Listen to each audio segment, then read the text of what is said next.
Hello friends, আজ আমি তোমাদের এক্সপ্লেন করে শোনাবো হইচইতে রিসেন্টলি রিলিজ হওয়া ওয়েব সিরিজ বোধন সিজন 1। শুরুতেই আমরা দেখতে পাই রাজারহাটে রাত 11:34 একটা ঘটনা। একটা গাড়ির মধ্যে কিছু ছেলে একটি মেয়ের সাথে অশালীন আচরণ করছে। মেয়েটি বাধা দেওয়ার চেষ্টা করা সত্ত্বেও তারা মেয়েটির গায়ে হাত দিতে গেলে মেয়েটি ছেলেটিকে একটি ধাক্কা মারে। তারপর ছেলেটা আরও রেগে গিয়ে মেয়েটার ওপর অ্যাটাক করে আর ড্রাইভারকে বলে কোনোভাবেই যেন গাড়ি না থামে।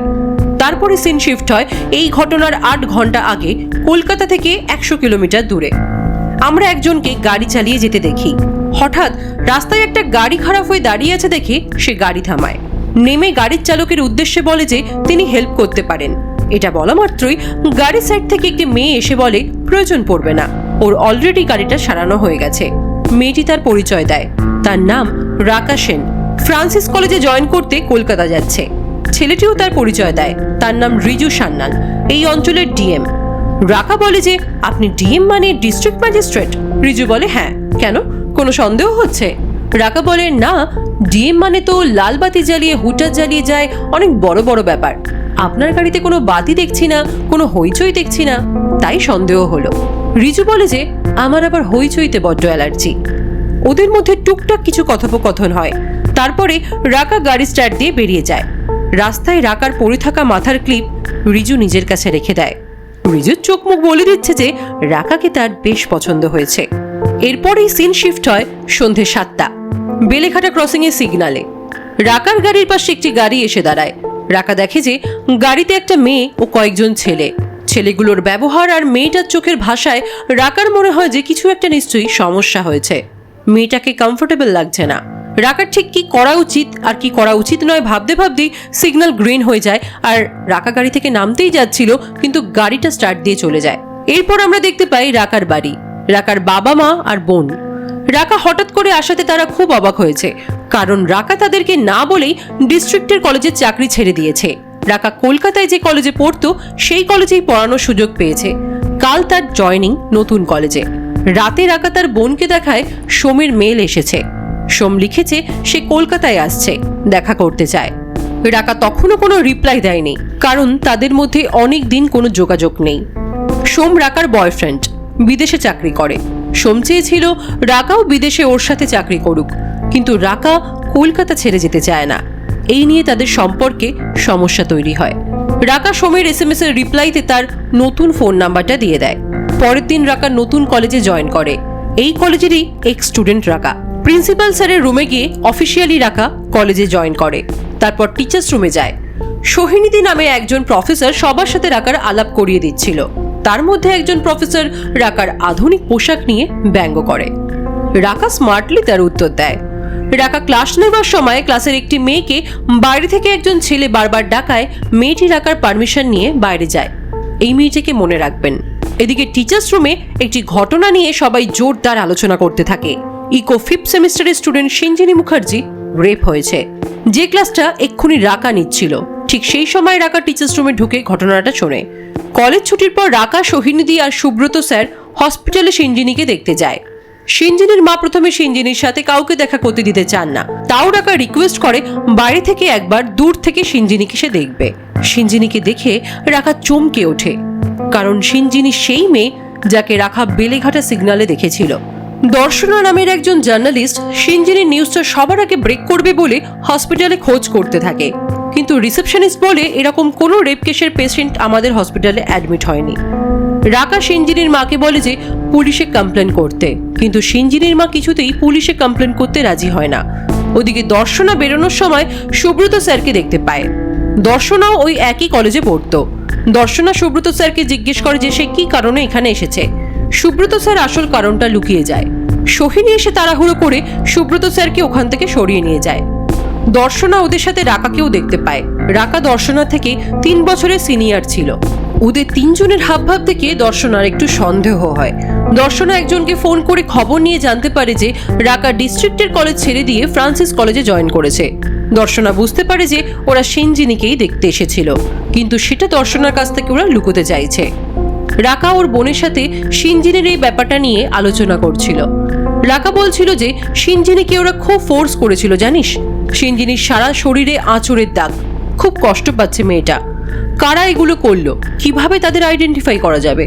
রাকার বোন তখন বলে ওঠে, সঞ্জয় মামা এই ব্যাপারে নিশ্চয়ই তোকে হেল্প করতে পারবে। রাকাও নামটা শুনে বলে, হ্যাঁ ঠিক বলেছিস, সঞ্জয় মামাই হেল্প করতে পারবে। রাকা পরের দিন সঞ্জয় মামার কাছে যায়। সঞ্জয় মামা একজন রিটায়ার্ড আইপিএস অফিসার। রাকা সঞ্জয় মামাকে একটা গাড়ির নাম্বার দেয়, সেই গাড়ির ইচ অ্যান্ড এভরি ডিটেলস জোগাড় করে দিতে বলে। কলেজের প্রিন্সিপাল রাকা সুব্রত স্যার আর সোহিনীদিকে ডেকে বলেন যে কলেজের গভর্নিং বডির স্ট্রিক্ট ইনস্ট্রাকশন আছে যে সিনজিনের এই ব্যাপারে যেন কেউ কোনো রকম ভাবে জড়িত না থাকে। তবুও আপনারা কেন মেয়েটিকে দেখতে হসপিটালে গেছিলেন? রাকা বলে, আমাদের কলেজ এমন বিহেভ করছে যেন সব দোষ ওই মেয়েটার। ওর পাশে থাকার বদলে কলেজ আর গভর্নিং বডি সিনজিনি যে আমাদের কলেজের স্টুডেন্ট সেটাকেই অস্বীকার করে গা বাঁচাতে চাইছে। প্রিন্সিপাল স্যার বলেন, এখানে ওনার কিছু করার নেই, কলেজের গভর্নিং বডির ইনস্ট্রাকশন মানতে সবাই বাধ্য। আর সেখান থেকেই ইনস্ট্রাকশন এসেছে যে এই ব্যাপারে যেন কেউ না জড়ায়। প্রিন্সিপাল রাকাকে বলে যে তুমি নতুন জয়েন করেছো, কেন এইসব ব্যাপারে জড়াচ্ছ? তোমার চাকরির প্রবলেম হতে পারে। রাকা বলে, স্যার আমরা সবসময় দেখেছি আপনাকে স্টুডেন্টদের হয়ে লড়তে, আপনি কেন এরকম করছেন? প্রিন্সিপাল বলেন, উনি যা করছেন কলেজের গভর্নিং বডির ইনস্ট্রাকশনে, ওনার হাত পা বাঁধা। দর্শনা অনেক রকম ভাবে কলেজে গিয়ে খবর নেওয়ার চেষ্টা করে, কিন্তু কোনো রকম খবর পায় না। কলেজের বাইরে চায়ের দোকানে দর্শনা কিছু স্টুডেন্টকে বলে যে সে সিনজিনির বন্ধু, তার বাড়ির অ্যাড্রেস চায়। স্টুডেন্টরাও দর্শনাকে সিনজিনির বন্ধু ভেবে ওর বাড়ির অ্যাড্রেস দিয়ে দেয়। রাকা সোহিনীকে সিনজিনির বন্ধুদের ডিটেলস জিজ্ঞেস করে। সোহিনী বলে অরফিউজের সাথে ওর একটা রিলেশন আছে, আর তাছাড়া পৌলমী, ইলিনা, ইলোরা এরা। রাকা বলে যে ওর বন্ধুরা দুদিন ধরে কিন্তু কলেজে আসছে না। আর ইলোরা হলো সেই মেয়ে যে রাকার প্রথম ক্লাসে বাইরে থেকে একজন ছেলের ডাকে বেরিয়ে গেছিল। রাকা বলে আর দেরি করা যাবে না, সিনজিনি আর ওর মাকে রাজি করিয়ে পুলিশের কাছে রিপোর্টটা করাতেই হবে। রাকা আবার হসপিটালে গিয়ে সিনজিনির মাকে বোঝানোর চেষ্টা করে পুলিশের কাছে গিয়ে কমপ্লেন করার ব্যাপারে, কিন্তু সিনজিনির মা কিছুতেই রাজি হয় না। একজন নার্স লুকিয়ে রাকার হাতে একটা চিরকুট গুঁজে দেয়। তারপর আমরা দেখি হসপিটালে রাকা আর সিনজিনির মায়ের সাথে যে কথা হচ্ছিল সেটা একজন মোবাইলে ভিডিওতে দেখছে। রাকা গাড়ির ভেতরে এসে চিরকুটটা পড়ে, তাতে লেখা রয়েছে সিনজিনিকে পুলিশই রেস্কিউ করে হসপিটালে অ্যাডমিট করেছে, থানায় গেলে আপনি কিছু খবর জানতে পারেন। আরও জানায় যে সিনজিনিকে কাল হসপিটাল থেকে ছেড়ে দেওয়া হবে। পরের দিন রাকা সেই পুলিশ অফিসারের সাথে দেখা করে যার পুলিশ পেট্রোলিং ভ্যান ক্যানেল রোডের সামনে থেকে সিনজিনিকে উদ্ধার করেছিল। পুলিশ অফিসার বলেন, আপনি কি রিপোর্টার? রাকা বলে, না, আমি ওর আত্মীয়, ওর মা আমার মাসি হয়। রাকা জিজ্ঞেস করে যে কারা ওকে রেপ করেছে সেই ব্যাপারে। রাকাকে থামিয়ে দিয়ে অফিসার বলেন, রেপ যে হয়েছে আপনি শিওর? রাকা বলে, মানে আপনি শিওর নন? ওকে আপনারা যেভাবে রেস্কিউ করেছেন তাতে আপনাদের কি মনে হয়নি যে ও রেপ হয়েছে? অফিসার বলেন যে শিওর তো আপনারা আগে কেন রিপোর্ট করেননি? রাকা বলে, সবকিছু এমন হঠাৎ করে হয়ে গেল যে আমরা। আবার রাকাকে থামিয়ে দিয়ে অফিসার বলেন, রেপ হঠাৎ করেই হয়, তিথি নক্ষত্র দেখে রেপ হয় না। উনি বলে ওঠেন, ওসব রেপ টেপ কিছু হয়নি। রাকা বলে, একটা মেয়ে হসপিটালাইজড, মারাত্মকভাবে তার ব্লিডিং হচ্ছে, আর আপনি এইসব বলছেন? অফিসার বলে, প্রাইভেট পার্ট থেকে ব্লিডিং মানেই কি রেপ? উনি আরও বলেন যে সিনজিনির মা তাদের হাতে পায়ে ধরে রিকোয়েস্ট করেছে যেন এটা নিয়ে তারা কোনো কেস বা তদন্ত না করে। রাকা বলে, কিন্তু পুলিশ তো নিজেদের তরফ থেকেও তদন্ত করে। পুলিশ বলে, আমরা যা করার সবই করছি, আর এমনও তো হতে পারে যে ওনারা সব জানেন, নিজেদের পেশার সাথে এইসব করছেন, কিছু করতে গিয়ে আবার কেউ টেনা বেরিয়ে যায়। এই বলে বাজে ইঙ্গিত করেন। এরপরে আমরা দেখতে পাই সিনজিনির বন্ধুদের, পৌলমী, ইলোরা, ডোডো আর অরফিউজ। পৌলমী চিৎকার করে বলছে, তোদের জন্য সবটা হয়েছে, আর যা যা হয়েছে তার জন্য তোরা দায়ী। পৌলমী বলে যে সে পুলিশের কাছে কমপ্লেন করবে। ডোডো বলে, ওটা একটা অ্যাক্সিডেন্ট, ওরা সবাই ভালো বাড়ির ছেলে, আর সিনজিনির মা নিজেই পুলিশকে কমপ্লেন করতে চায় না। ডোডো আরও বলে যে ওরা যদি সিনজিনির মা আর পুলিশকে চুপ করিয়ে রাখতে পারে তাহলে ওরা তোদেরকেও চুপ করিয়ে দিতে পারে। সিনজিনিকে বাড়ি নিয়ে চলে আসে ওর মা। অরফিউজ বারবার সিনজিনিকে ফোন করতে থাকে, কিন্তু সিনজিনি কথা বলতে চায় না। সিনজিনির ওর আর অরফিউজের ভালো কাটানো মুহূর্তগুলো মনে পড়ে যায়। ডোডোকে একজন ফোন করে জানায় যে রাকা সেন নামে একজন থানায় গেছিল। ইলোরা বলে রাকা সেন ওদের ডিপার্টমেন্টের টপ, এই উইকেই জয়েন করেছে। ডোডোর পাশে থাকা ছেলেটা বলে যে উনি কোনো স্পেশাল এজেন্ট নয় তো, হয়তো টিচার সেজে ঢুকে পড়েছে। ডোডো বলে, বোকার মতো কথা বলিস না, আর এতই যদি ভয় তাহলে সেদিন। এই বলে ডোডো থেমে যায়। সেই সময় রাকা কলেজ থেকে বেরোচ্ছিল। ডোডো ফলো করার জন্য রেডি হয়। কিন্তু রাকা গাড়িতে ওঠার পর রিজু হঠাৎ করে রাকার গাড়ি আটকে দাঁড়ায়, তাই ডোডো সরে যায়। রিজু বলে, কি কোইন্সিডেন্ট, এত তাড়াতাড়ি আবার দেখা হয়ে গেল আপনার সাথে? রাকা বলে, এটা কোইন্সিডেন্ট? আমার যতদূর মনে পড়ছে আমি আপনাকে বলেছিলাম যে আমি এই কলেজটাতে জয়েন করছি। রিজু বলে সে এখন আর ডিএম এর পোস্টে নেই, এখন সে আরবান ডেভেলপমেন্টে জয়েন করেছে। রিজু রাকাকে কফি খেতে যাওয়ার অফার করে। রিজুর সাথে কফি খেতে যেতে রাকাও রাজি হয়ে যায়। রাকা যখন রিজুর সাথে কফি খেতে যায় তখন সোম মেসেজে রাকাকে জানায় যে সে কানাডা থেকে এইমাত্র ল্যান্ড করলো, পরের দিন রাকার সাথে দেখা করবে। রাকার মেসেজ দেখে রিজু জিজ্ঞেস করে যে আপনাকে মনে হয় কেউ খুব মিস করছে। রাকা সোমের কথা জানায়। রিজু সোমের কথা শুনে মনে মনে একটু আপসেট হয় বটে, তবে মুখে সেটা প্রকাশ করে না। রাকা রিজুকে বলে যে তার যদি কোনো সরকারি ব্যাপারে হেল্প দরকার হয় তাহলে কি রিজু তাকে হেল্প করবে। রিজু জানায় ডেফিনেটলি সে হেল্প করবে। অরফিউস সিনজিনির বাড়িতে আসে। ওর মাকে বলে আমি শুধু ওকে বলতে চাই আমি ওর পাশে আছি, আমাকে একবার দেখা করতে দাও। আমি জানি এসব কারা করেছে, কেন তুমি চুপ করে বসে আছো? সিনজিনির মা বলে ওকে একটু সময় দাও, আর এই ব্যাপারে কারোর সাথে তুমি কোনো কথা বলবে না। ইতিমধ্যেই রাকাও চলে আসে। আবারও ওর মাকে বোঝাবার চেষ্টা করে, কিন্তু একইভাবে হতাশ হয়ে ফিরে যায়। দর্শনা সুব্রত স্যারকে ফোন করে বলে যে সিনজিনির নিউজটা কভার করতে পারছে না বলে তার অফিসের অ্যাডভান্স লোনটা হয়তো আটকে যাবে। তার বাবা হসপিটালে অ্যাডমিট রয়েছে। অনেক কিছু বুঝিয়ে সুব্রত স্যারের থেকে দর্শনা সিনজিনির নিউজটা আদায় করে নেয়। সোমের সাথে রাকার পরের দিন দেখা করার কথা। রাতে সোম রাকাকে মেসেজ করে জানায় দেরি করিস না, অপেক্ষায় থাকবো। পরের দিন কলেজ করে সোমের সাথে রাকার দেখা করতে যাওয়ার কথা, তাই সকালেই রাকা শাড়ি পরে সুন্দর করে সেজে গুজে কলেজের উদ্দেশ্যে রওনা দেয়। গাড়িতে যাবার সময় সঞ্জয় বাবা রাকাকে ফোন করে জানায় যে যে গাড়ির নাম্বারের ডিটেলস রাকা জানতে চেয়েছিল সেই গাড়িটা পুষ্পল খৈতানের, ওর বাবা আশিস খৈতান, খৈতান গ্রুপ অফ ইন্ডাস্ট্রির মালিক। সঞ্জয় মামার সাথে কথা শেষ হতে না হতেই একটা ছেলে বাইক নিয়ে রাকার গাড়ির সামনে এসে রাস্তা আটকে দাঁড়ায়। রাকা নেমে জিজ্ঞেস করাতে ছেলেটা বলে আপনি থানায় গেছিলেন? এত বড় সাহস আপনার? রাকা বলে হ্যাঁ গেছিলাম, এবার তোমায় নিয়ে যাব তোমার নামে কমপ্লেন করতে। তুমি কি পুষ্পল খৈতান? ছেলেটা রাকাকে থ্রেট দিয়ে পালিয়ে যায়। রাকাও নিজে ভয় না পেয়ে স্মার্টলি ছেলেটিকে ভয় দেখায়। দর্শনা সিনজিনির নিউজটা পেপারে পাবলিশ করে। নাম প্রকাশে অনিচ্ছুক একজন টিচারের থেকে এই তথ্য পাওয়া গেছে লেখা থাকে পেপারে। এই নিয়ে কলেজ ছুটির পর জোরদার মিটিং বসে টিচারদের মধ্যে। রাকা সবাইকে বোঝাতে থাকে যে তাদের প্রথমেই এই ব্যাপারে প্রেসকে জানানো উচিত ছিল। সবাই তার বিরোধিতা করে। তার মধ্যে সোম বারবার ফোন করতে থাকে, কারণ সে রাকার জন্য অপেক্ষা করছিল। আবার ফোন করাতে রাকা ফোনটা কেটে দিয়ে সুইচ অফ করে দেয়। সোম ভীষণ রেগে যায়। রাতে রাকা সোমকে সরি বলে, কিন্তু সোম ফোন কেটে দেয়। পরের দিন রাকা সোমের কাছে যায়, সোমকে সরি বলে, সিনজিনির ঘটনাটা জানায়, কিন্তু সোম এসব কিছু বুঝতেই চায় না। সোম বলে এতদিন পর আমাদের দেখা হলো, আমি কেমন আছি, কি করছি, কেন এখানে এসেছি, এসব কিচ্ছু তুই জিজ্ঞেস করলি না। তুই একটা রেপ্ট মেয়েকে নিয়ে কথা বলে যাচ্ছিস। রাকা সোমের মুখে রেপ্ট মেয়ে কথাটা শুনে অবাক হয়ে যায়। রাকা বলে তুই এতদিনে আমার কোনো খবর নিয়েছিস? আমি তো শুধু সময় চেয়েছিলাম, আর তো কিছু বলিনি। তার জন্য তুই সব রকম যোগাযোগই বন্ধ করে দিলি। একটা ফোন কল অব্দি করেছিস। ইতিমধ্যেই রিজুর ফোন আসে রাকার ফোনে। সোম সেটা দেখে বলে বয়ফ্রেন্ড। রাকা বলে যে জেলাস। ফোনটা নিয়ে রাকা বলে দে, আমার কাজের কথা আছে। সোম রাকার সাথে ইন্টিমেট হওয়ার চেষ্টা করে, কিন্তু রাকা বাধা দেয়। সিনজিনের ব্যাপারটা নিয়ে রাকা এতটাই ডিস্টার্ব ছিল যে ওর কিছুই ভালো লাগছিল না। সোম আবার রেগে যায়। রাকা বলে এতটাও বদলে যাস না সোম। সোমের বাড়ি থেকে বেরিয়ে রাকা রিজুর সাথে দেখা করতে যায়। রিজু রাকার জন্য একটা ক্যাফেতে ওয়েট করছিল। রাকা গাড়ি থেকে নেমে ক্যাফের দিকেই যাচ্ছিল, এমন সময় কয়েকটা ছেলে রাকার মাথায় লাঠি মারে।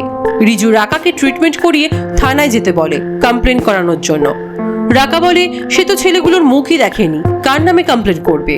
আর সে যে কাজটা করতে এসেছে তাকে এখন সেটাই করতে হবে, সেটাতেই কনসেন্ট্রেট করতে হবে। রাকা রিজুকে বলে তাকে এখন সিনজিনির কাছে যেতে হবে। সিনজিনিকে আর তার মাকে বুঝিয়ে পুলিশের কাছে কমপ্লেন করাতে হবে। অলরেডি অনেক দেরি হয়ে গেছে, খবরটা নিউজ পেপারে বেরিয়ে গেছে। রাকা সিনজিনির মার কাছে যায়। সিনজিনির মা বলে যারা আপনার এই অবস্থা করলো তারা সিনজিনির কি অবস্থা করবে আপনি বুঝতে পারছেন? উনি সিনজিনিকে নিয়ে অনেক দূরে চলে যাবেন বলেন।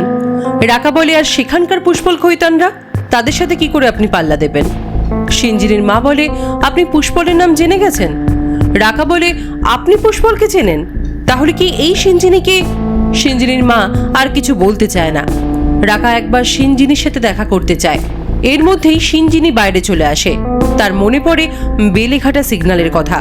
সিঞ্জিনি তার মাকে বলে রাকাকে ভেতরে আসতে দিতে বলে। সিঞ্জিনি রাকাকে বলে, আপনি বারবার এখানে আসছেন কেন? আমি কিন্তু কোনো কমপ্লেন করব না।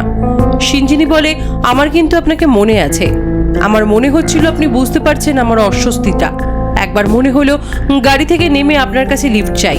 লকটা খুলেও ফেলেছিলাম, কিন্তু সিগন্যালটা গ্রিন হয়ে গেল। রাকা আপসেট হয়ে যায় সিঞ্জিনির কথা শুনে। রাকা ওকে বলে, ওরা কারা ছিল সিঞ্জিনি? কলেজের কেউ? পুষ্পল খৈতান? সিঞ্জিনি বলে, গাড়িটা পুষ্পলেরই ছিল। সিঞ্জিনি রাকাকে জিজ্ঞেস করে, আপনাকে ওরা মারলো কেন? রাকা বলে, ওই যে তোমার মায়ের কাছে বারবার এসেছি, থানায় গিয়ে জিজ্ঞাসাবাদ করেছি, তাই ওরা ভয় পেয়েছে। ওরাও ভয় পায়, আর ভয় পায় বলেই ভয় দেখাবার চেষ্টা করে। রাকা বলে, তুমি পুষ্পলদের চিনলে কি করে? সিঞ্জিনি বলে, ওরা ডোডোর বন্ধু। ডোডো ইলোরার বয়ফ্রেন্ড। আমরা ফ্ল্যাশব্যাকে দেখতে পাই ইলোরা আর ডোডোর ফার্স্ট লাভ অ্যানিভার্সারি সেলিব্রেট করার প্ল্যান হচ্ছে। ওরা বন্ধুরা আর ডোডোর কিছু ফ্রেন্ড। অরফিউস যেতে পারবে না বলে, কারণ তাকে বাড়ি যেতে হবে। সিঞ্জিনিকে ওরা কিছুতেই ছাড়তে চায় না, বলে যে যেতেই হবে। সিঞ্জিনি অরফিউসকে বারবার যেতে বলে, কিন্তু অরফিউস বলে এই সানডে তার পক্ষে কিছুতেই যাওয়া সম্ভব নয়, তাকে বাড়ি যেতেই হবে। তার মায়ের শরীর ভালো নেই, আর ডোডোর বন্ধুরা সব বড়লোক বাবার বিগড়ানো ছেলে, ওর ওইসব পার্টিতে ভালো লাগে না। সিঞ্জিনি বলে, ইলোরা বলেছিল ওকে পিক আপ করে নেবে। পুষ্পল খৈতানের গাড়িতেই ওরা এসেছিল। ডোডো, ইলোরা, পুষ্পল, আরও একজন ছিল, তার নাম চন্দন। কিছুটা যাওয়ার পর আরও একজন ওঠে, সিদ্ধার্থ চোকসি। রাকা এই নামটা শুনে চমকে ওঠে। রাকা বলে, কলেজের গভর্নিং বডির মেম্বার রাহুল চোকসির ছেলে? সিঞ্জিনি বলে, হ্যাঁ। রাকা এতক্ষণে বুঝতে পারে কেন কলেজের গভর্নিং বডি এত স্ট্রিক্ট হয়ে এই নিউজটা চেপে যেতে চাইছে। সিঞ্জিনি যখন রাকাকে এসব বলছিল, তখন সিঞ্জিনির মায়ের কাছে একটা থ্রেট কল আসে যে সিঞ্জিনি মুখ খুললে আবার ওর একই অবস্থা করবে। রাকা ওদের বলে এক্ষুনি ওদের পুলিশের কাছে কমপ্লেন করা উচিত। সিঞ্জিনি ভয় পায়, কিন্তু রাকা ওদের মনে সাহস জুগিয়ে ওদের থানায় কমপ্লেন করাতে নিয়ে যায়। সিঞ্জিনি থানায় গিয়ে পুলিশ অফিসারকে সব বলতে শুরু করে। ওই পার্টি থেকে 9:30টার সময় সিঞ্জিনি বেরোতে চায়, কিন্তু সবাই আরো দেরি করিয়ে দেয়। বেরোবার পরেও সিঞ্জিনি ক্যাব বুক করে চলে যেতে চায়, কিন্তু ইলোরা বলে পুষ্পল আর চন্দনকে ড্রপ করে দেবে। সিঞ্জিনি না করা সত্ত্বেও ওরা শোনে না। ওরা বলে যে ক্যাবে যাওয়াটা সেফ হবে না। পুষ্পলের গাড়িতেই সিঞ্জিনিকে পাঠায়। গাড়ি স্টার্ট দেওয়ার আগে সিদ্ধার্থ চোকসিও গাড়িতে উঠে পড়ে। গাড়ি কিছুটা এগোতেই সিদ্ধার্থ সিঞ্জিনির গায়ে হাত দিতে চায়। সিঞ্জিনি বাধা দেওয়া সত্ত্বেও সিদ্ধার্থ সিঞ্জিনির গায়ে হাত দিতে গেলে সিঞ্জিনি সিদ্ধার্থকে একটা চড় মারে। সিদ্ধার্থ রেগে গিয়ে সিঞ্জিনির ওপর ঝাঁপিয়ে পড়ে। মুহূর্তে সিচুয়েশনটা চেঞ্জ হয়ে যায়। একে একে সিদ্ধার্থ, চন্দন, পুষ্পল তিনজনই সিঞ্জিনিকে রেপ করে। আমরা আরও দেখতে পাই যে রাস্তার সিসি ক্যামেরাতে গাড়িটা দেখা যাচ্ছে। পুলিশ অফিসার সিঞ্জিনির কমপ্লেনটা নিয়ে সিঞ্জিনিকে দিয়ে সাইন করিয়ে নেয়। রাকা পুলিশ অফিসারকে বলে যে ওই ছেলেগুলো কিন্তু হুমকি দিচ্ছে, ওদের সিকিউরিটি কি হবে? পুলিশ অফিসার বলেন উনি সিকিউরিটির ব্যবস্থা করবেন। রাকা পরের দিন কলেজে গিয়ে সব প্রফেসরদের জানায় যে সিঞ্জিনি কাল রাতে ওই 3 জন ছেলের নামে থানায় এফআইআর করে এসেছে, পুষ্পল খৈতান, চন্দন দাস, সিদ্ধার্থ চোকসি। রাকা আরও জানায় যে সিঞ্জিনি খুব তাড়াতাড়ি কলেজ জয়েন করবে। এদিকে রিজু সান্যালের ফোন কলের ডিপার্টমেন্ট ভীষণ তৎপরতার সাথে এই কেসটা হ্যান্ডেল করতে শুরু করে। রাতারাতি ওদের 3 জনকে অ্যারেস্ট করে বয়ান নেওয়া হয়। আমরা ইন্সপেক্টর এসকে শীলের সাথে কোনো এক অজ্ঞাত ব্যক্তির কথোপকথনে বুঝতে পারি কেউ একজন অনেক প্রেশার দিচ্ছে এই ব্যাপারটা ধামাচাপা দেওয়ার জন্য। উনি বলেন ওনার হাতের বাইরে চলে যাচ্ছে ম্যাটারটা। কোন এক রিজু সান্যাল সবটার উপর ছড়ি ঘোরাচ্ছে। ম্যাজিস্ট্রেট আজকেই ওদের 3 জনের বয়ান নিচ্ছে, কেউ চোখের পলক ফেলতে দিচ্ছে না। সেদিন রাতে ডোডো সিঞ্জিনির বাড়ি আসে। ডোডো সিঞ্জিনিকে বলে শুধুমাত্র তোর একটা কমপ্লেনের জন্য পুলিশ আমাদের সবাইকে হ্যারাস করছে, আমরা কিছু না করা সত্ত্বেও। ডোডো বলে ওরা কিন্তু খুব ইনফ্লুয়েন্সিয়াল, ওরা ওপর থেকে সব রেগুলেট করে, তুই ওদের বিরুদ্ধে কিচ্ছু করতে পারবি না, ওরা যা বলছে তুই তাই কর, দরকার হলে ওরা তোকে একটা ভালো অ্যামাউন্টের কম্পেনসেশন দিয়ে দেবে। এই কথা বলা মাত্রই সিঞ্জিনির মা ডোডোকে একটা থাপ্পড় মেরে বাড়ি থেকে বেরিয়ে যেতে বলে। ইতিমধ্যে রাকাও চলে আসে। রাকা বলে তুমিই তাহলে ডোডো? ডোডো বলে আপনারা যেটা করলেন তার ফল কিন্তু আপনাদের ভুগতে হবে, জাস্ট দেখতে থাকুন এবার কি হয়। কোর্টে সিঞ্জিনিকে দাঁড় করিয়ে ওরা আনড্রেস করবে। রাকা সিঞ্জিনিকে ভরসা দেয়। রাকা বলে বি স্টেডি সিঞ্জিনি, আবার তোমাকে কলেজে ফিরতে হবে, সবার সামনে গিয়ে দাঁড়াতে হবে। লোয়ার কোর্টে ওই 3 জনের বেল নাকচ হয়ে যায়, তাই ওদের লয়ার মিডিয়াকে বলে ওরা হায়ার কোর্টে মুভ করবে। উনি মিডিয়াকে আরো বলেন, নিউটাউন রেপ কেস বলে আপনারা যেটাকে উল্লেখ করছেন সেরকম কোনো ঘটনা সেদিন ঘটেইনি, আর যদি ঘটেও থাকে তার সাথে আমার ক্লায়েন্টদের কোনো সম্পর্ক নেই। মিডিয়ার বাইটে আমরা জানতে পারি ওই 3 জন আসামি পুষ্পল খাইতান, সিদ্ধার্থ চোকসি আর চন্দন দাসকে বেলা 12:30 নাগাদ জেলা ম্যাজিস্ট্রেট কোর্টে নিয়ে যাওয়া হয়। আসামিদের তরফ থেকে বেলের জন্য আবেদনও করা হয়, কিন্তু কোর্ট তাদের বেল নামঞ্জুর করে দেয়। এই কেসটা সেশন কোর্টে রেফার করা হয়েছে। আসামিদের অ্যাডভোকেট তার জুনিয়রকে জিজ্ঞেস করে প্রসিকিউশনে কে থাকছে। জুনিয়র বলে জোয়া চৌধুরী। আমরা এবার জোয়া চৌধুরীকে দেখতে পাই। রাকা আর সিঞ্জিনির মা জোয়া চৌধুরীর কাছে আসেন। জোয়া বলেন এই ঘটনাটা ঘটেছিল 7 মার্চ রাত্রিরে। এফআইআরটা তো দেরিতে কেন করা হলো? রাকা বলে যে প্রথমে ওনারা সাহস করে উঠতে পারেননি, সামাজিক দিক থেকে হেনস্থা হবার ভয়। সিঞ্জিনি একটু নরম মনের মেয়ে, ও এত কিছু নিতে পারবে কিনা তাই ভেবেই ওনারা পিছিয়ে গেছিলেন। জোয়া বলেন কিন্তু এখন তো অনেক কিছুই নিতে হবে। কোর্টে অপোজিশন ও চরিত্র নিয়ে নানান রকমের অ্যাগ্রেসিভ খারাপ কথা বলবে। জোয়া রাকার পরিচয় জিজ্ঞেস করেন। রাকা বলে আমি ওর কলেজের, ওর ডিপার্টমেন্টে পড়াই। জোয়া বলেন ও রাইট, আপনিই তো ওদের কনভিন্স করিয়ে রিপোর্ট করাতে নিয়ে গেছিলেন। জোয়া রাকাকে বলেন আপনার এই হেড ইনজুরিটা কি করে হলো? রাকা বলে আমাকে শিক্ষা দেওয়ার জন্য। জোয়া বলেন কোর্টের ডেট কবে পড়বে আপনাদের জানিয়ে দেওয়া হবে, তার আগে আমাকে ভিকটিমের সাথে কথা বলতে হবে। কোর্টে ওকে কি ধরনের প্রশ্নের সম্মুখীন হতে হবে তার জন্য ওর প্রিপেয়ার হওয়াটা খুবই গুরুত্বপূর্ণ। পরের দিন রাকা, অরফিউজ, সিঞ্জিনির মা সবাই মিলে সিঞ্জিনিকে নিয়ে কলেজে আসে। কিছু স্টুডেন্ট প্ল্যাকার্ড নিয়ে স্লোগান দিতে থাকে যে সিঞ্জিনি মুখার্জির বহিষ্কার চাই। অরফিউজ আর রাকা সবাইকে সরিয়ে দিয়ে সিঞ্জিনিকে ভেতরে আনে। সব টিচার আর প্রিন্সিপালরাও বেরিয়ে আসে। প্রিন্সিপাল সবাইকে বলেন আর একটাও স্লোগান দিলে সবাইকে এক্ষুনি রাস্টিকেট করা হবে। সুব্রত স্যার বলেন তোমরা তো এই কলেজের স্টুডেন্ট নও, কে তোমাদের পাঠিয়েছে? এক্ষুনি বেরিয়ে যাও কলেজ ক্যাম্পাস থেকে। সিঞ্জিনি আবার কলেজে আসে। পৌলমী আর বাকি বন্ধুরা সিঞ্জিনির পাশে থাকে, ওকে সাহস দেয়। সিঞ্জিনি ক্লাসে গেলে একজন স্টুডেন্ট বলে ওঠে ওই দেখ সেকেন্ড হ্যান্ড প্রোডাক্ট। পৌলমী তেড়ে আসে ছেলেটার দিকে, থাপ্পড় মেরে দেয়। সিঞ্জিনি দেখে তার হয়ে ওর বন্ধুরা কিভাবে ঝাঁপিয়ে পড়ছে। রাকা আর সোম বাইরে রেস্টুরেন্টে মিট করে। রাকা সিঞ্জিনির বিষয়টা নিয়ে কথা বলতে গেলে সোম বলে ওঠে তোর আর কোনো বিষয় কথা না বলার থাকলে এবার আমরা উঠি। সোম ব্যঙ্গ করে রাকাকে বলে রাকা আমি কলকাতায় ফেরার পর তোর অসম্ভব ব্যস্ততা কাটিয়ে যে 2-3 বার আমাদের দেখা হয়েছে তুই আর অন্য কোনো কথা না বলে শুধু সিঞ্জিনি সিঞ্জিনি করে গেছিস, আজও তাই করছিস। রাকা বলে সরি, আমি বুঝতে পারিনি তুই এত ইরিটেটেড হয়ে যাবি, বুঝলে আমি তোর সাথে এটা শেয়ারই করতাম না। সোম বলে অফকোর্স আমি ইরিটেটেড হচ্ছি, আর সেটা তোর না বোঝার কোনো কারণ নেই, তোর মধ্যে একটা পাওয়ার ট্রিপের নেশা ছুটছে। সোম বলে রাকা আমরা দূরে সরে যাচ্ছি, তুই বুঝতে পারছিস না? রাকা বলে তাই এটা প্রেজেন্ট কন্টিনিউয়াস হবে নাকি পাস্ট? রিজু রাকাকে ফোন করে বলে আপনাকে টিভিতে দেখলাম, ফেল্ট প্রাউড অফ ইউ। রাকা রিজুকে তার পাশে থাকার জন্য থ্যাঙ্কস বলে। রিজু রাকাকে একটা ট্রিট দিতে চায় তার সাকসেস আর ব্রেভারির জন্য। সিঞ্জিনি আবার রেগুলার কলেজে যাওয়া শুরু করে, পড়াশোনা শুরু করে, নর্মাল লাইফে ফেরার আপ্রাণ চেষ্টা করে। সিঞ্জিনির সব বন্ধুরা ওর পাশে থাকে, ওর বাড়িতে আসে সব সময়, ওরা গান বাজনা করতে থাকে আগের মতন। সিঞ্জিনিকে স্বাভাবিক করতে সবাই এগিয়ে আসে, এমনকি ইলোরাও ডোডোর বিপক্ষে গিয়ে সিঞ্জিনির পাশে থাকে। কোর্টের ডেটে আসামি 3 জনকে কোর্টে নিয়ে আসা হয়। জোয়া চৌধুরী ট্রায়াল স্টার্ট করে। উনি বলেন your honour, let me start with some cruel facts and statistics of our country. 80 murders and 77 rape every day. অদ্ভুতভাবে বেশিরভাগ ক্ষেত্রেই এই রেপগুলো করে থাকে ভিকটিমেরই পরিবারের কেউ বা বন্ধু বান্ধব অথবা পূর্ব পরিচিত কোনো পুরুষ। ইয়োর অনার, আমাদের বর্তমান কেসটিও এই ঘটনার ব্যতিক্রম নয়।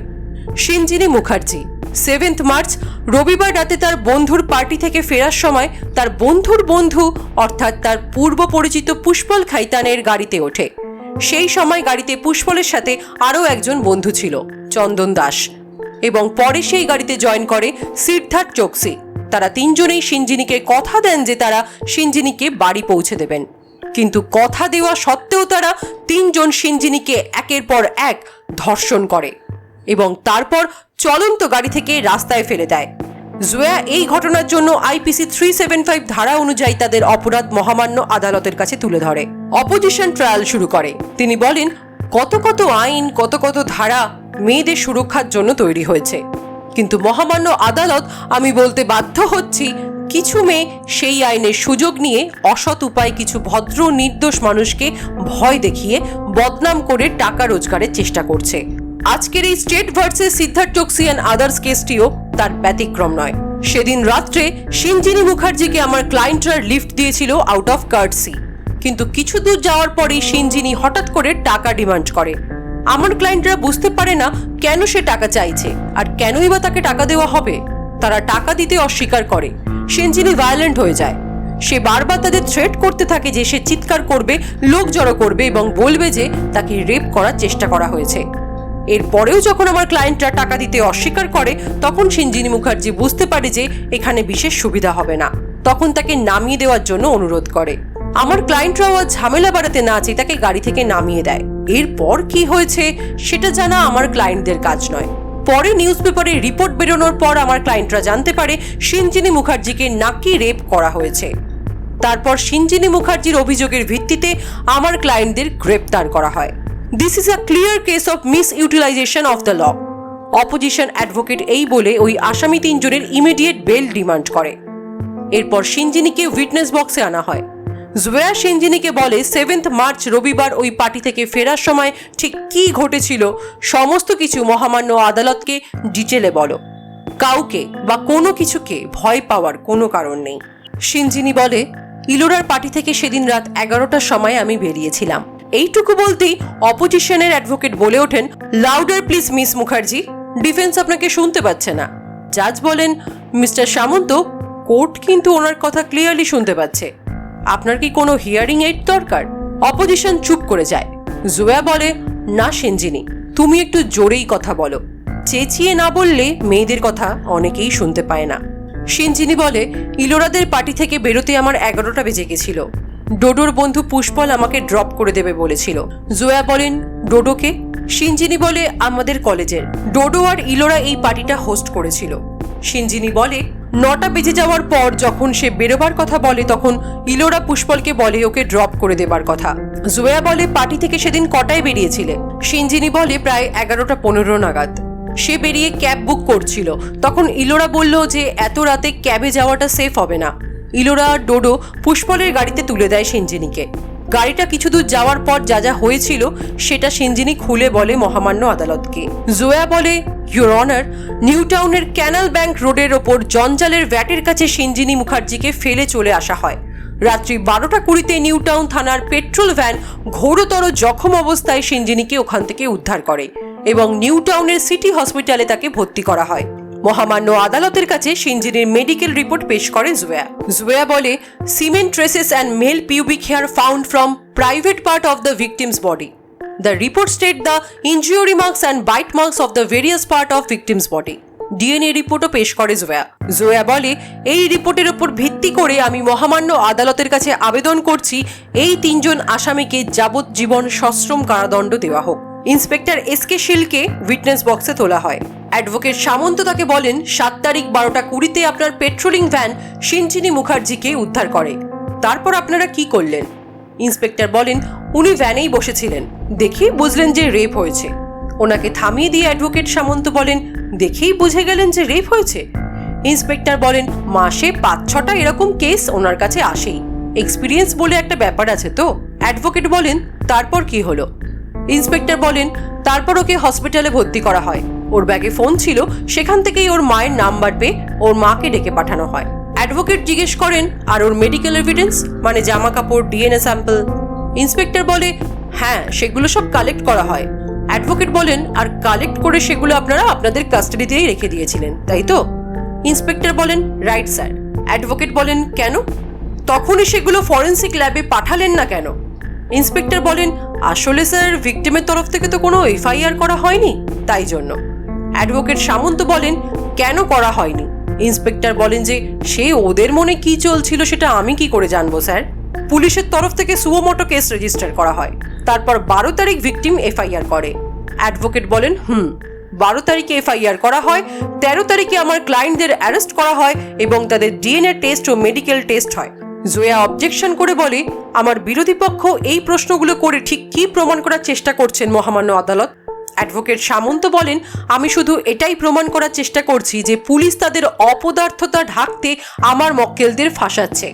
7 তারিখ তারা সুমোটো কেস রেজিস্টার করে, কিন্তু কোনো এক অজ্ঞাত কারণে এটার ওপর কোনো কাজ করা হয় না। এমনকি তাদের ফরেন্সিক টেস্ট, মেডিকেল টেস্ট কিছুই করানো হয় না। সিঞ্জিনী মুখার্জি এফআইআর করার পর আমার ক্লায়েন্টদের অ্যারেস্ট করে মেডিকেল টেস্ট করা হয়, ডিএনএ স্যাম্পল কালেক্ট করা হয়। পুলিশের হাতে অনেক সময় ছিল এভিডেন্সগুলো ট্যাম্পার করার। এই অবস্থায় আমি ফরেন্সিক রিপোর্ট আদালতে গ্রাহ্য না করার জন্য আবেদন করছি। তাই এই ফরেন্সিক রিপোর্ট যখন বৈধ নয়, তখন আমার মক্কেলদের বিরুদ্ধে কোনো কেস দাঁড়ায়ই না। আমি তাদের নিঃশর্ত মুক্তি আবেদন করছি। অ্যাডভোকেট সামন্ত যখন এই কথাগুলো বলছিল, ইন্সপেক্টর শীলের মুখের এক্সপ্রেশন দেখে জয়া চৌধুরী বুঝতে পারে যে এর মধ্যে কারসাজিটা ঠিক কোথায়। ব্রেক আওয়ার্সে জয়া চৌধুরী ইন্সপেক্টর শীলকে বলে, কার কথায় আপনি সিঞ্জিনীর মেডিকেল রিপোর্ট ফরেন্সিক ল্যাবে পাঠাননি? ইন্সপেক্টর শীল বলে, দেখুন ম্যাডাম, আপনি আমাকে ভুল বুঝছেন। জয়া বলে, ভুল আমি বুঝি না, আপনি এমনভাবে কেসটাকে ওপেন করে রেখেছেন যাতে এই অ্যাঙ্গেল দিয়ে অ্যাকিউজরা বেরিয়ে যেতে পারে, তাই তো? কত টাকা দিয়েছে আপনাকে ওদের বড়লোক বাবারা? জয়া বলে, খৈতানদের দালালি করতে যদি আর আমি আপনাকে দেখি, তাহলে আপনার চাকরি কিন্তু থাকবে না। আপনার কল রেকর্ড আমার কাছে আছে, যাকে পাঠানোর আমি ঠিক পাঠিয়ে দেব। জয়া চৌধুরী ফাঁকা হুমকি দেয় না। ইন্সপেক্টর শীল চিন্তায় পড়ে যায়। জাজ বলেন, পুলিশের তরফ থেকে যে আপত্তিজনক কম্প্রোমাইজ করা হয়েছে সেটা নিয়ে কোনো সন্দেহও নেই। উনি নির্দেশ দেন বিধাননগর কমিশনারেটকে এই গাফিলতির কারণ খুঁটিয়ে অনুসন্ধান করার জন্য। আর অনুসন্ধান চলাকালীন ওসি সুশীল কুমার শীলকে সাসপেন্ড করা হয়। জাজ আরও বলেন যে পুলিশের গাফিলতি হয়েছে এটা ঠিক, কিন্তু পুলিশের গাফিলতির কারণে কেস ড্রপ হতে পারে না, কেস কেসের মতোই চলবে। সেদিনের মতো কোর্ট মুলতবি হয়। রাকা বাড়ি ফিরে রিজুকে সবটা বলে। রিজু বলে, আপনি খুব সাবধানে থাকবেন। রাকা বলে, কেন? আমি কোনো বিপদে পড়লে তো আপনি হুটার বাজিয়ে চলে আসবেন। রিজু বলে, সেই আপনি পারমিশন দিলে আমি সানাই বাজিয়েও আসতে পারি। রাকা বলে, ধন্যী ছেলের অধ্যাবসায়, আপনাকে সোমের সাথে মনে হচ্ছে আলাপটা করাতেই হবে। রিজু বলে, আমি ডুয়েলের জন্য প্রস্তুত। রাকা বলে, আপনি না ফ্ল্যাটটাকে একদম আর্টের পর্যায়ে নিয়ে গেছেন। রিজু বলে, ফ্ল্যাট আমি করি না সেটা বলবো না, তবে এখন করছি না। পরের ডেটে ইনভেস্টিগেশন অফিসার আসিফ ঘোষ বলেন যে 12 তারিখ রাতে আমি ওনার স্টেটমেন্ট নিই। তারপর ওনার অভিযোগের ভিত্তিতে 13 তারিখ সিদ্ধার্থ চোকসি, চন্দন দাস আর পুষ্পল খাইতানকে আমরা গ্রেফতার করি। তারপর ওদের মেডিকেল করাতে নিয়ে যাওয়া হয়। জয়া বলেন, আর সেদিন অ্যাকিউজরা যে জামা কাপড় পরেছিল সেগুলো? ইন্সপেক্টর বলেন, জামা কাপড় আমরা নিয়ে আসি ঠিকই, কিন্তু তার আগেই সেগুলো কাঁচা হয়ে যায়। জয়া মহামান্য আদালতের কাছে আবেদন করে যেন ওদের পরা জামা কাপড় এবং ওই গাড়িটা লিউমিনাল টেস্টের জন্য পাঠানো হয়। অ্যাডভোকেট সামন্ত অবজেকশন জানিয়ে বলেন, কলকাতায় এই টেস্টের কোনো ব্যবস্থা নেই। লিউমিনাল টেস্ট সময় নষ্ট করা ছাড়া আর কিছুই নয়, যার ফলে ভুগতে হবে আমার মক্কেলদের। জাজ বলেন, ফরেন্সিক টেস্ট রিপোর্টে আপনার যখন আপত্তি আছে, তখন লিউমিনাল টেস্ট রিপোর্ট না করার তো কোনো কারণ দেখছি না। জাজ ইনস্ট্রাকশন দেন ওদের জামা কাপড় আর ওই গাড়িটা লিউমিনাল টেস্টে পাঠানোর জন্য। ইনভেস্টিগেশন অফিসার মিস্টার ঘোষকে এই দায়িত্ব দেওয়া হয়। সেই দিনের মতো কোর্ট মুলতবি করা হয়। প্রিন্সিপাল রাকাকে বলেন, তোমাকে একটা খবর দেওয়ার আছে। রাকা বলে, স্যার, চাকরিটা কি চলেই গেল? প্রিন্সিপাল বলেন, আজ গভর্নিং বডির মিটিং ছিল, সেখানে সর্বসম্মতভাবে একটা ডিসিশন নেওয়া হয়েছে। বাকি সব মেম্বাররা রাহুল চোকসিকে রিজাইন করার জন্য চাপ দিয়েছে। রাহুল চোকসি তার রেজিগনেশন দিতে বাধ্য হয়েছে। প্রিন্সিপাল বলেন, তোমার চাকরি খায় কে? তুমি তো গভর্নিং বডির মেম্বারকেই আউট করে দিচ্ছ। রাকা বলে, আজ আমি আরও একবার আমার কলেজের জন্য গর্ববোধ করছি। মাঝখানে খুব মান অভিমান হয়েছিল। সোম রাকাকে ফোন করে বলে, আজ ডট 12টায়, মনে আছে তো? রাকা বলে, এ বাবা সোম, আমি একদম ভুলে গেছি রে। সোম বলে, রাকা, তোর জন্য একটা সারপ্রাইজ। রাকা বলে, সোম, এবারের মতো প্লিজ ক্ষমা করে দে। সোম বলে, রাকা, আমি আর কদিনের মধ্যেই চলে যাব। 4 মাসের প্রজেক্ট নিয়ে এসছিলাম, অলরেডি 6 মাস হয়ে গেছে। তুই বোধহয় ভুলে গেছিস। যাবার আগে আমার একটা কাজ ছাড়ার আছে, তোকে ছাড়া সেটা হবে না। সিঞ্জিনীর কেসের ডেটও ছিল সেদিনকার। তাও রাকা সুন্দর করে সেজে গুজে সোমের সাথে দেখা করতে যায়। একটা রেস্টুরেন্টে ঢোকে ওরা। সোম রাকাকে বলে, এত সেজে গুজে কোর্টে যাচ্ছিস, জাজকে সিরিয়াস করবি নাকি? রাকা বলে, থ্যাঙ্কস ফর দ্য কমপ্লিমেন্ট। সোম রাকার সাথে একটা মেয়ের আলাপ করিয়ে দিয়ে বলে, রাকা, মিট নীলাঞ্জনা, যাদবপুর থেকে আইআর করেছে, এখন টরন্টো ইউনিভার্সিটিতে যাচ্ছে ফার্দার স্টাডিজ করবে বলে। সোম নীলাঞ্জনাকে বলে, এই হলো রাকা। নীলাঞ্জনা বলে, সোম এই কদিনে এতবার তোমার কথা বলেছে যে আলাদা করে তোমার পরিচয় দেওয়ার দরকার নেই। রাকা বলে, ও তাই? সোম আমাকে তোমার ব্যাপারে কখনো কিছু বলেনি। বাইরে বেরিয়ে রাকা কান্নায় ভেঙে পড়ে, কারণ রাকার সাথে সম্পর্কের অবসান ঘটিয়ে সোম নীলাঞ্জনাকে বিয়ে করতে চলেছে। নিজেকে সামলে নিয়ে রাকা কোর্টের উদ্দেশ্যে রওনা দেয়। অ্যাডভোকেট সামন্ত বলে সিঞ্জিনী মুখার্জি ওদের সাথে সেদিন গাড়িতে উঠতে দ্বিধাবোধ করেছিল কারণ ওরা ড্রিঙ্ক করেছিল। কি তাই তো মিস মুখার্জি? তা ওরা শুধু ড্রিঙ্ক করেছিল নাকি ড্রাঙ্ক ছিল? জোয়া অবজেকশন জানিয়ে বলে আমার ক্লায়েন্টের পক্ষে এত টেকনিক্যাল ডিটেল জানা কখনোই সম্ভব নয়। ও একজন সাধারণ মধ্যবিত্ত বাড়ির মেয়ে। অ্যাডভোকেট সামন্ত জোয়াকে থামিয়ে দিয়ে বলেন, কটা মধ্যবিত্ত বাড়ির মেয়ে অচেনা কয়েকটা ছেলের সাথে এত রাতে গাড়িতে ওঠে? জোয়া বলেন, ওদের তিনজনের মধ্যে কেউই ওর অপরিচিত ছিল না। জোয়া আর সামন্ত নিজেদের মধ্যে কথা কাটাকাটি শুরু করলে জাজ বলেন, please maintain decorum of the court. Advocate Samanta সিঞ্জিনীকে বলে, মিস মুখার্জি আপনি কি মাঝে মাঝেই এরকম লেট নাইট পার্টি করে বাড়ি ফেরেন? অকেশনালি ছেলেদের সাথে মদ্যপান বা অন্যান্য নেশার আসরে? জোয়া আবারও অবজেক্ট করে। জোয়া বলে, আমার ক্লায়েন্ট আগেই বলেছে যে সে এর আগে কখনো এই ধরনের পার্টিতে যায়নি, আর সে মদ্যপান করে কি করে না সেটা সম্পূর্ণ ইররেলিভেন্ট এই কেসের জন্য। জাজ বলেন, অ্যাডভোকেট সামন্ত আপনি কেসের সাথে রেলিভেন্ট প্রশ্ন করুন। অ্যাডভোকেট সামন্ত বলেন, মিস মুখার্জি সেদিন গাড়িতে উঠতে ভয় পেয়েছিলেন আপনি, অস্বস্তি হচ্ছিল আপনার। কি আশঙ্কা করেছিলেন আপনি? যে ওরা আপনার গায়ে হাত দেবে, আপনার শ্লীলতাহানি করবে, তাই তো? আপনি ভয় পেয়েছিলেন, তবুও তিনজনের সাথে গাড়িতে উঠে গেলেন। অ্যাডভোকেট সামন্ত বলেন, সিঞ্জিনী মুখার্জি সেদিন গাড়িতে উঠেছিলেন টাকা এসকর্ট করার জন্য। সেদিন গাড়িতে কোনো রকম সেক্সুয়াল অ্যাসল্ট হয়নি। হলে আমার ক্লায়েন্টদের গায়ে আঘাতের চিহ্ন থাকতো। জোয়া বলে, ওদের গায়ে আঘাতের চিহ্ন নেই মানেই এটা প্রমাণিত হয় না যে ওরা ইনোসেন্ট, কারণ ঘটনা 6 দিন পর ওদের মেডিকেল করা হয়েছে। সামন্ত বলেন, কেন 6 দিন পর টেস্ট হলো? কারণ উনি কমপ্লেনই করতে চাননি। কমপ্লেন করলে ওনার পেশা সবার কাছে ধরা পড়ে যেতে পারে সেই ভয়। তিনি আরো বলেন, Sinjini Mukherjee had a broken hymen. আরো অনেক কুৎসিত কথা বলে সিঞ্জিনীর কনফিডেন্স লুজ করে দেন সামন্ত। উনি বলেন যে সেই সময় আপনার চোখ খোলা ছিল নাকি বন্ধ? সিঞ্জিনী ভুল করে বলে ফেলে বন্ধ। সামন্ত বলে, তাহলে আপনি জানলেন কি করে যে কে কখন আপনাকে রেপ করেছে? কে আগে এসেছে, কে পরে এসেছে? তিনি এমনভাবে সিঞ্জিনীর উপর ট্রমা ক্রিয়েট করেন যে সিঞ্জিনী মাথা ঠিক রাখতে পারে না। সিঞ্জিনী চিৎকার করে বলে ওঠে যে সে কিচ্ছু জানে না। সামন্ত ওটাকেই ক্যাচ করে নিয়ে বলে, এটাই আসল, উনি কিছুই জানেন না। আমার ক্লায়েন্টরা ওকে গাড়ি থেকে নামিয়ে দিয়েছিল, তারপর ওকে হয়তো অন্য কেউ তুলে নিয়েছিল, হয়তো অন্য কারোর সাথে ওর মিলন হয়েছিল। তারপর মানি এসকর্ট করতে সিঞ্জিনী থানায় কমপ্লেন করে আমার ক্লায়েন্টদের ফাঁসিয়ে দেয়। রাতে রাকার বোন জিজ্ঞেস করে, ডেটে কি হলো? রাকা বলে, সোমের ফিয়ন্সের সাথে মুলাকাত হলো। বোন বলে, হোয়াট, আর ইউ ওকে দিদি? রাকা বলে, সত্যি বলতে আমার কষ্ট হচ্ছে না, হালকা লাগছে। সিঞ্জিনী অরফিউজকে বলে, তুই আমাকে এখনো ভালোবাসিস?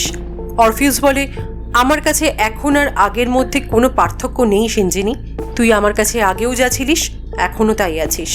অরফিউজ প্রত্যেকটা মুহূর্তে সিঞ্জিনীর পাশে থাকে। পরের ডেটে ইলোরা আর ডোডোকে কোর্টে ডাকা হয়। জোয়া চৌধুরী ইলোরাকে জিজ্ঞেস করে, আপনারা কিভাবে জানলেন সিঞ্জিনীর কথা? ইলোরা বলে, রাত্রি 12:15 নাগাদ ওরা যখন ভেন্যু থেকে বেরিয়েছিল তখন ডোডোর কাছে চন্দনের ফোন আসে। ও খুব নার্ভাস হয়ে বলে যে সিদ্ধার্থ রাগের মাথায় কিসব কাণ্ড ঘটিয়েছে। ওরা দুজনেই সিঞ্জিনীকে। জোয়া বলে, ইটস ওকে। ডোডো বলে, হ্যাঁ চন্দন আমাকে ফোন করেছিল, কিন্তু সেটা পুষ্পলের বাড়ি পৌঁছে। ওরা সেদিন পুষ্পলের বাড়িতেই সারা রাত ছিল, আর এই খবরটা জানাতেই চন্দন ফোন করেছিল। জোয়া বলে, ইওর অনার, পুষ্পল খাইতানের বাড়ির ডিস্টেন্স পার্টির ভেন্যু থেকে 16 কিলোমিটার, কিন্তু পুষ্পলের নতুন গাড়িতে রাতের ফাঁকা রাস্তায় পৌঁছতে সময় লাগলো প্রায় 50 মিনিট। জোয়া 3 জন অভিযুক্তকেই একসাথে উইটনেস বক্সে ডাকার অনুমতি চায়। সেদিনের মতো কোর্ট মুলতবি হয়ে যায়। অ্যাডভোকেট সামন্ত রাহুল চোকসি আর আশিস খৈতানকে বলে যে নির্ভয়া কাণ্ডের পর কিন্তু ল এমন জায়গায় গেছে যে ওদের বেরিয়ে আসা মুশকিল। খৈতান রেগে গিয়ে বলে, তাহলে আপনাকে এত টাকা দিয়ে আমরা পুষছি কেন? সামন্ত রেগে যায় আর বলে যে এখনো সময় আছে, মা আর মেয়েকে দিয়ে অন্য কথা বলান, ভয় দেখিয়ে হোক, জোর করে হোক, অন্য কথা বলান। ওরা অন্য কথা বললে এখনো কেসটা থেকে বেরিয়ে আসা যেতে পারে, তবে যা করবেন লিউমিনাল রিপোর্ট আসার আগে করতে হবে। খাইতানের কথায় দর্শনা সিঞ্জিনীর মায়ের বুটিকে গিয়ে বলে, আপনারা এই কেসটা থেকে বেরিয়ে আসুন। সিঞ্জিনীকে কত খারাপ কথা শুনতে হচ্ছে। আপনারা বলুন পুলিশ আপনাদের ভয় দেখিয়ে জোর করে এটা করিয়েছে। কিন্তু সিঞ্জিনীর মা বলে, একবার যখন এই লড়াইতে আমরা নেমেই পড়েছি তখন এর শেষ না দেখে আমরা ছাড়বো না। নেক্সট ডেটে 3 জন আসামিকে একসাথে উইটনেস বক্সে তোলা হয়। জয়া প্রশ্ন করেন, মিস্টার চন্দন দাস, 7 মার্চ পুষ্পল খাইতানের গাড়িটা আপনি চালাচ্ছিলেন কেন? চন্দন বলে, পুষ্পল একটু বেশি ড্রিঙ্ক করে ফেলেছিল তাই। জয়া বলেন, 11:25 আপনারা ওখান থেকে বেরোন, তাই তো? চন্দন বলে, হ্যাঁ। জয়া বলে, আপনাদের বয়ান অনুযায়ী তারপর সিনজিনি টাকা ডিমান্ড করে, তাই তো? সিদ্ধার্থ বলে, হ্যাঁ, খুব সিডাকটিভ ভয়েসেও টাকা ডিমান্ড করে আমাদের থেকে। জয়া বলে, আপনারা বলতে পারবেন গাড়িতে ওঠার ঠিক কতক্ষণের মধ্যে ও এই কথাটা বলেছিল? পুষ্পল বলে, 5 মিনিটের মধ্যেই বলেছিল। জয়া বলে, ওকে, তার মানে সিনজিনি আপনাদের থেকে টাকা ডিমান্ড করে, আপনারা দিতে রাজি হন না, তারপরে আপনারা ওকে গাড়ি থেকে নামিয়ে দেন। কোথায় নামিয়ে দেন? চন্দন বলে, ওই তো ওই বিশ্ববাংলার বড় রাস্তাটায়। জয়া বলে, বিশ্ববাংলাটা তো অনেক বড় রাস্তা, এক্স্যাক্টলি বলুন কোন জায়গায়? ইকো পার্কের আগে নাকি ইকো পার্কের পরে? ইকো পার্কের সামনে নাকি একটু এগিয়ে? এক্স্যাক্টলি কোথায়? পুষ্পল বলে, ইকো পার্ক ক্রস করে নামিয়ে দিয়েছিলাম। জয়া বলে, তারপর? পুষ্পল বলে, তারপর আবার কি, আমরা বাড়ি চলে গেছিলাম, চন্দন তো ডোডোকে ফোন করে জানিয়ে দিয়েছিল সে কথা। জয়া বলে, তার মানে আপনারা কেউ ডোডোকে ফোন করে এটা জানাননি যে মাঝ রাস্তায় আপনারা সিনজিনিকে নামিয়ে দিয়েছেন? জয়া জাজকে উদ্দেশ্য করে বলে যে, আমি এখন এমন কিছু এভিডেন্স আদালতে পেশ করব যাতে পরিষ্কার হয়ে যাবে এরা এতক্ষণ যা যা বলেছে সব মিথ্যে। 7 মার্চ রবিবার রাত 12:17 চন্দন দাস পুষ্পল খাইতানের বাড়ি থেকে অনিকেত মুন্সি অর্থাৎ ডোডোকে ফোন করেননি। নিউ টাউনের গোটা এরিয়াতে বিভিন্ন দোকানের বড় বিল্ডিং এর সামনে সিসি ক্যামেরা আছে। ইনভেস্টিগেশন অফিসার মিস্টার ঘোষের সাহায্যে আমরা ওই পার্টিকুলার গাড়ির সেদিনের গতিবিধি নোট করতে পেরেছি। জয়া পেনড্রাইভটা পেশ করতে গেলে সামন্ত বাধা দেয়, কিন্তু জাজ জয়াকে এভিডেন্স সাবমিট করতে অ্যালাউ করে। সিসি ক্যামেরার ফুটেজ আর ওই 3 জনের মোবাইল লোকেশন দেখে এটা বোঝা যায় যে চন্দন ফোনটা পুষ্পলের বাড়ি থেকে করেনি, ফোনটা করেছিল সিনজিনিকে রাস্তায় ডাম্প করার পর। সেদিনের মতো কোর্ট মুলতবি হয়ে যায়। জয়া ওদেরকে সাবধানে থাকতে বলে। রাকা রিজুর ইনভিটেশনে রিজুর বাড়ি যায়। রাকা রিজুর বাড়িতে ওর মাথার ক্লিপটা দেখতে পায়। রিজু এসে বলে, এই রে, আমার চুরিটা আপনার কাছে ধরা পড়ে গেল দেখছি। রাকা অবাক হয়ে রিজুর দিকে তাকিয়ে থাকে। রিজু বলে, ওভাবে তাকাবেন না, সব গোলমাল হয়ে যাবে। রাকা বলে, এটা জমিয়ে রেখেছেন কেন? রিজু খুব রোমান্টিক চোখে বলে, তোমার একটা কিছু তো আমার কাছে থাক, যাতে কিছুটা অন্তত তুমি থাকো। রাকা বলে, আমি যদি বলি আমার জীবনে সোম না থাকার সুযোগ নিচ্ছেন আপনি? রিজু হেসে বলে, এই ক্লিপটা যখন পেয়েছিলাম তখন আমার কাছে অন্তত সোমের অস্তিত্ব ছিল না। ক্লিপটা নিয়ে সোম হাঁটু মুড়ে বসে রাকাকে বিয়ের প্রস্তাব দেয়। সিনজিনির মায়ের বুটিকে ওরা আগুন লাগিয়ে দেয়। ডোডো অরফিউজকে থ্রেট দেয়, সিনজিনিকে এই কেসটা থেকে সরে আসতে বলে। অরফিউজ ডোডোকে দালাল বলে অপমান করে।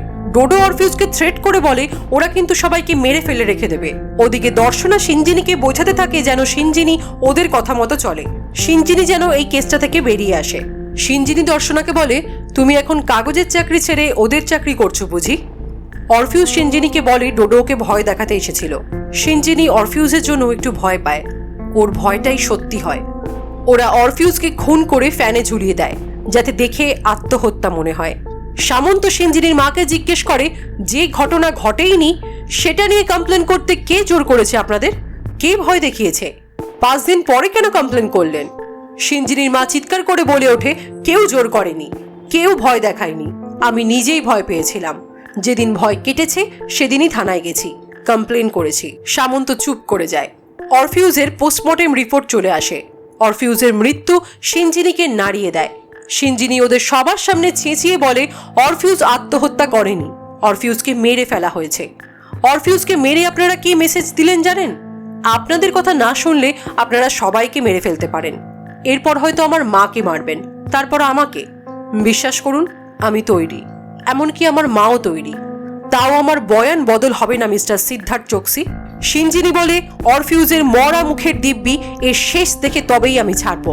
আমার আর কোনো কিছুতেই ভয় নেই, নিজে মরারও ভয় নেই, অন্যকে মরতে দেখারও ভয় নেই, ভয়টাই শেষ হয়ে গেছে।